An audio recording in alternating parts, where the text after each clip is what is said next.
എടാ പ്രസാദേ, super great ആക്ടറെ, ഒന്ന് വേഗം വാ. ഇവന്റെ വരവ് കണ്ട പാടത്ത് കോലം നിന്നോട് ഞാൻ പലതവണ പറഞ്ഞിട്ടുണ്ട്, ഞാനൊരു ഗ്രേറ്റ് ആക്ടർ മാത്രമല്ല, ഗ്രേറ്റ് കോ ഡയറക്ടർ. സാർ, എനിക്ക് അറിയാത്തതുകൊണ്ട് ചോദിക്കുക, ഡയറക്ടറാണോ വലിയ ആള്, കോ ഡയറക്ടറാണോ വലിയ ആള്?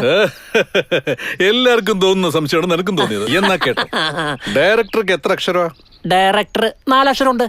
കോ ഡയറക്ടർക്ക് ഒന്നും കൂടെ കൂട്ടിയാൽ 5 അക്ഷരമുണ്ട്. ആരാ വലുത്? കോ ഡയറക്ടർ അല്ലേ വലുത്. ഓഹോ, ലൊക്കേഷനിൽ അവർക്ക് ചാൻസ് കൊടുക്കുന്നതൊക്കെ കോ ഡയറക്ടറാ?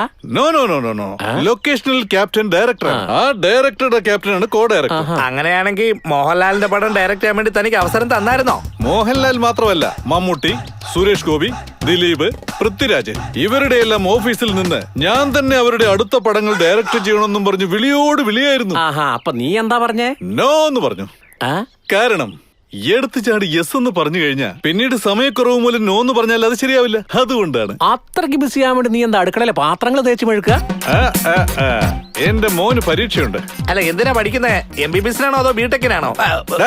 ആരടാ നീ? ആദ്യം നീ മോമോടി പറയൂ സാർ, പറഞ്ഞോ, എനിക്ക് കുഴപ്പമൊന്നുമില്ല. എന്റെ മോൻ 3-ാം ക്ലാസ്സിലാണ് പഠിക്കുന്നത്. 3-ാം ക്ലാസ്സാ? ചെറുപ്പം തൊട്ട് നന്നായി പഠിപ്പിച്ചാൽ ഭാവിയിൽ എന്റെ മോൻ വലിയൊരു സംവിധായകനായി മാറും. ശരി പ്രസാദേ, നീ വലിയ ഡയറക്ടർ തന്നെയാ, ഒരുപാട് ഐഡിയ വെച്ചിട്ടുണ്ടല്ലോ. ഹൊറർ മൂവി എടുക്കുന്ന ശ്യാം ഗോപാൽ ശർമ്മയില്ലേ, ആ ഡയറക്ടറിന് വല്ല ഐഡിയയും കൊടുത്തിട്ടുണ്ടോ നിങ്ങള്? Shyam Gopal Sharma, horror movie director. അയാളോട് പോയി ചോദിക്ക്, അയാൾക്ക് എല്ലാം പറഞ്ഞു കൊടുത്ത് ഞാനാ. വല്ലതും അറിയോ? ഇരുട്ടത്ത് എങ്ങനെ ക്യാമറ വെക്കണം, എങ്ങനെ മൂവ്മെന്റ് കൊടുക്കണം, കാലെങ്ങനെ ഫോളോ ചെയ്യണം, കാറിന്റെ ടയറിന്റെ മൂവ്മെന്റ് എങ്ങനെ കാണിക്കണം, ജിമ്മി ജിബ്, ട്രോളി, ഹെലികോപ്റ്റർ ഷോട്ട്, നെഞ്ചത്ത് വെടിയുണ്ട തുളച്ചു കയറുന്ന ഷോട്ട്, ഇതൊക്കെ പറഞ്ഞു കൊടുത്തത് ഞാനാ. ഞാനില്ലെങ്കിൽ എല്ലാം കുളവായനെ. അഭിമുഖത്തിൽ എന്നെ കുറിച്ച് പറഞ്ഞിട്ടുണ്ട്. അല്ല, അറിയാഞ്ഞിട്ട് ചോദിക്കുക, ഈ പൊള്ളുന്ന വെയിലത്ത് കമ്പിളി തൊപ്പിയൊക്കെ ഇട്ടോണ്ടിരിക്കുന്ന ആരാടാ നീ? ഞാനാ ശ്യാം ഗോപാൽ ശർമ്മ, ചെറിയ ഡയറക്ടർ സാർ. ക്ഷമിക്കണം സാർ, എനിക്ക് അറിയാതെ പറ്റിപ്പോയതാ. ഈ പെരിച്ചാഴി എന്നെ കൊണ്ട് ഇതൊക്കെ പറയിപ്പിച്ചത്. ഞാൻ വായി തോന്നിയതൊക്കെ വിളിച്ചു പറയുകയും ചെയ്തു. എന്നോട് ക്ഷമിക്കണം സാർ. എന്താ കോ ഡയറക്ടറെ, കാല് പിടിച്ച് കയ്യും കെട്ടി എന്തിനാ ഇങ്ങനെ കെഞ്ചുന്നേ? ഡയറക്ടറിന് ഒരു വിലയില്ലല്ലേ? പ്രേതപ്പണം എടുക്കുന്ന അത്ര എളുപ്പമുള്ള കാര്യമല്ല. വേറെ പണി പോയി നോക്കടാ. ചുടുകാടാ പോയേട്ടാ. എനിക്ക് ഞാൻ ഒരുപാട് ഇഷ്ടമായി. ഈ കാറ് പുറകിലേക്ക് ഇങ്ങനെ എടുക്കുമ്പോഴേ ക്യാമറ ആടും, കണ്ടിട്ടുണ്ടോ? അത് അതുപോലെയൊക്കെ ഒരു ഷോർട്ട് ഫിലിം നിങ്ങളെ വെച്ച് എടുക്കണം. ശമ്പളം കുറച്ച് കൂടുതലാട്ടോ. പിന്നല്ലാതെ, അതൊക്കെ തീർച്ചയായിട്ടും ഞാൻ തന്നിരിക്കണേ.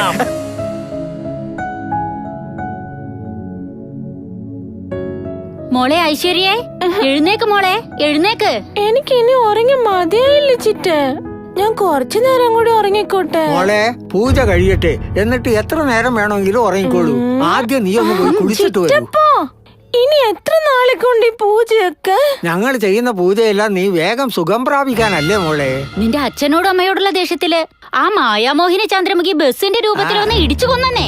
മോളെ, നിന്റെ അച്ഛൻ മരിക്കുമ്പോഴേ നിന്നെ ഈ കയ്യിലും സ്വത്ത് ഈ കയ്യിലും തന്നിട്ട് എന്റെ മോൾക്ക് 10 വയസ്സാവുമ്പോ ഈ സ്വത്തെല്ലാം എന്റെ മകളെ ഏൽപ്പിച്ചോ എന്ന് പറഞ്ഞിട്ട് പോയി. ഇതന്നെ ഇനി എത്ര നാളത്തേക്ക് പറഞ്ഞോണ്ടിരിക്കും? ഇതെല്ലാം ഞങ്ങൾ പറയുന്നതല്ല മോളെ, ഇതൊക്കെ എനിക്ക് പറയേണ്ട കടമയുണ്ട് മോളെ. ഞങ്ങള് നിന്നെ ശരിക്കും നോക്കിയില്ലെന്നാ പറയുന്നത്. ആരങ്ങനെ പറഞ്ഞേ? പുറത്തുള്ള ആൾക്കാര് പറയാ, പുറത്തുള്ളവരെ നിനക്ക് അറിയില്ലേ? ചന്ദ്രമുഖിയോട് ഞങ്ങൾ എന്ത് തെറ്റാ ചെയ്ത്?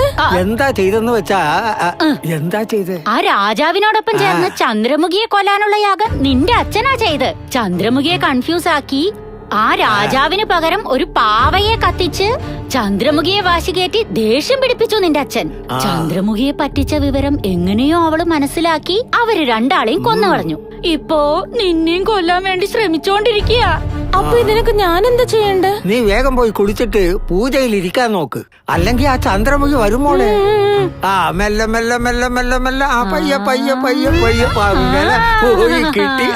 എന്റെ ഭഗവാനെ, നീ എത്ര വലിയ കഥയാ പറഞ്ഞത്. അവൾക്ക് 18 വയസ്സ് പൂർത്തിയാവാൻ പോവല്ലേ, എന്തെങ്കിലുമൊക്കെ കൂടോത്രം ചെയ്ത് അവളുടെ സമനില എന്ന് തെറ്റിക്കാൻ നോക്കും. ആ പണിയാണല്ലോ ഞാനിപ്പോ ചെയ്തുകൊണ്ടിരിക്കുന്നത്. നീ പോ, ഞാൻ പറയാം. ഓം കാളിയേ നമഃ, ഓം കാളി ദേവിയെ വാ വാ വാ, ഓം മായാദേവി, ഓം ഭദ്രേ, ഓം കാളി, ഓം ഭദ്രേ നമഃ, ഓം ദുർഗേ നമഃ. മോളെ ഐശ്വര്യ, നിന്റെ ദേഹത്ത് ചന്ദ്രമുഖി പ്രവേശിച്ചിരിക്കുന്നു. ഈ തലയോട്ടി കാറ്റിൽ പറന്നു പറന്നു പറന്നു വന്ന് അങ്ങനെ നിന്റെ തലയിലിരിക്കും. തൊട്ട പോലെ തോന്നുന്നുണ്ടോ?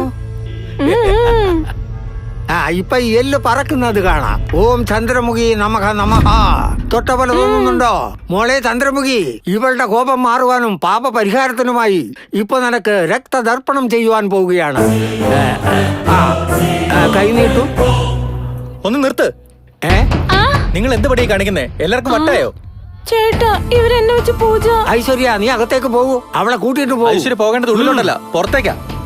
ഞങ്ങള് ജീവനോട് ഇരിക്കുമ്പോ നീ അവളെ കൂട്ടിക്കൊണ്ടു പോവോ? വാടി, വാ. ഇവിടെ വാ. നിങ്ങൾ ഐശ്വര്യ ഇങ്ങനെ കഷ്ടപ്പെടുത്തി പൂജ ചെയ്തോണ്ടിരുന്ന ഞാനെന്താ ചുമ്മാ നോക്കി നിൽക്കണോ? നീ നോക്കി നിൽക്കണ്ട, പോയി ചാകടാ. ഞങ്ങൾ അവളുടെ ഗാർഡിയൻസ് ആടാ. ഇത് ഞങ്ങളുടെ ഇഷ്ടമാ. നിനക്ക് ഇഷ്ടമില്ലെങ്കിൽ പുറത്തു പോടാ. ഇവർക്കേടിന് എന്താ ചെയ്യേണ്ടത് എനിക്കറിയാം. ഞാൻ ഇതിനൊരു വഴി കണ്ടിരിക്കും. I say get out. കേട്ടില്ലെന്നേ, അവൻ മൂക്കി കേട്ടെന്ന് പറഞ്ഞത് കേട്ടില്ലേ? ഇവൻ നമ്മളെ മൂക്കി കയറ്റുന്നതിന് മുമ്പ് ഇവന് എങ്ങനെ പണി കൊടുക്കണമെന്ന് എനിക്കറിയാം.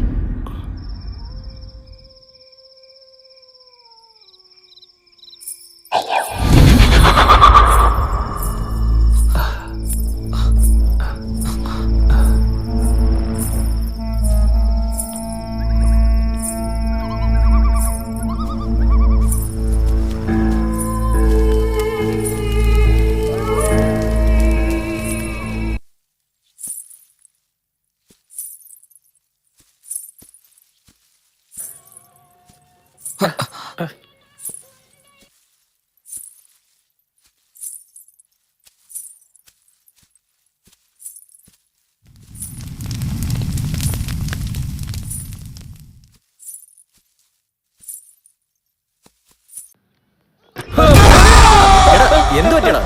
പ്രേതം അവിടെ, പ്രേതം. അയ്യോ അവിടെ.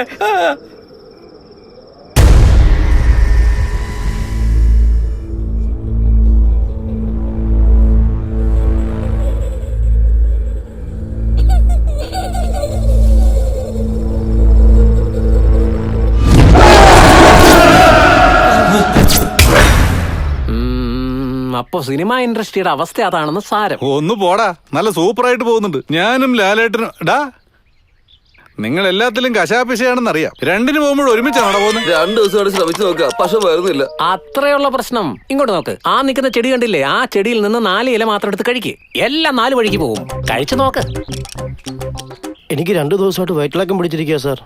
നിനക്കും അത് തന്നെ മരുന്ന്. പറഞ്ഞ പോലെ തന്നെ 4 ഇല എടുത്ത് മുടക്കാതെ അങ്ങ് തിന്ന്. അതിനുശേഷം കോർക്ക് വെച്ചടച്ച പോലെയാവും. എനിക്കും അതേ മരുന്നാണോ അവനും അതേ മരുന്നാണോ? കൊള്ളാലോ, നിനക്ക് ഭയങ്കര സംശയല്ലേ? പാല് ചായക്ക് യൂസ് ചെയ്യും, കാപ്പിക്ക് യൂസ് ചെയ്യും. ഇതും അതുപോലെ തന്നെ. പോടാ. ആയിക്കോട്ടെ. എടാ പെരിച്ചാഴി, നിന്റെ നാവിന് നീളം കുറച്ച് കൂടുതലാണ്. അതിനുള്ള പണി നിനക്ക് കിട്ടും.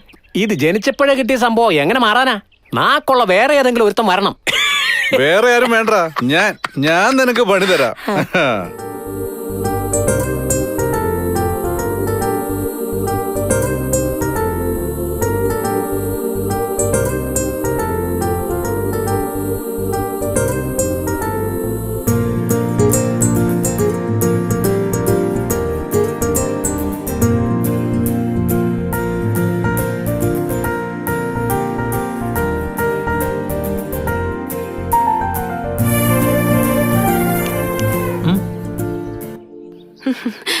ഹായ്.